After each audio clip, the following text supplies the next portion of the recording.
నమస్తే, welcome to whistle.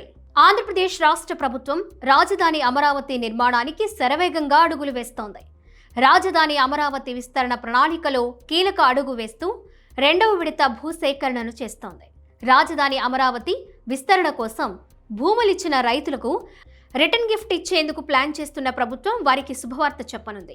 తొలి విడతలో భూసేకరణ చేసిన రైతులకు ఇచ్చినట్లుగా కాకుండా రెండవ విడతలో భూమినిచ్చే రైతులకు ప్రభుత్వ రిటర్నబుల్ ప్లాట్లు కేటాయించడానికి రెడీ అవుతోంది. ఈసారి తొలి విడత మాదిరిగా కాకుండా రైతులందరికీ ఒకే చోట ప్లాట్లు ఇవ్వాలని ఏపీ సర్కార్ భావిస్తోంది. ఇది ప్రభుత్వం ప్రణాళికలో ఒక ముఖ్యమైన మార్పుగా చెప్పొచ్చు.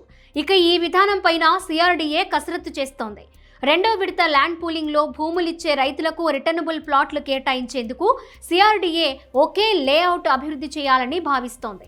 దీనికోసం అధికారులు ప్రణాళికలను సైతం రూపొందిస్తున్నారు. త్వరలోనే ఈ ప్రతిపాదనను ప్రభుత్వం ఆమోదం కోసం అధికారికంగా సమర్పించనున్నారు. తొలి దశలో భూ సమీకరణలో ఎదురైన సవాళ్లను దృష్టిలో పెట్టుకుని ఈ దశలో ఎటువంటి ఇబ్బందులు లేకుండా ఉండడం కోసం ప్లాన్లో మార్పు చేస్తోంది సిఆర్డీఏ. అప్పట్లో రైతులు తమ గ్రామాల్లోనే రిటర్నబుల్ ప్లాట్లను డిమాండ్ చేయడంతో ప్రతి గ్రామంలోనూ ప్రత్యేక లేఅవుట్లను అభివృద్ధి చేసింది.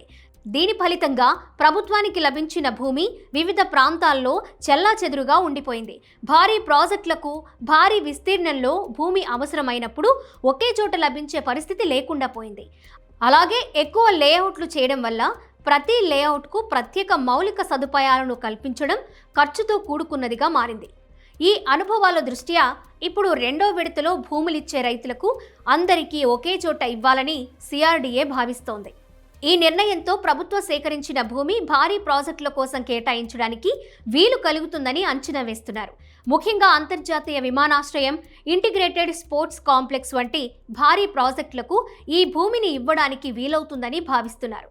ప్రస్తుతం భూములిస్తున్న రైతులకు ప్లాట్లను అభివృద్ధి చేసి త్వరగా అప్పగించాలని రైతులు కోరుతున్న నేపథ్యంలో ఒకే లేఅవుట్ అభివృద్ధి చేసి అందించే నిమిత్తం ఆ ప్రతిపాదనను ప్రభుత్వ ఆమోదం కోసం పంపించడానికి సిఆర్డీఏ అధికారులు సిద్ధమవుతున్నారు.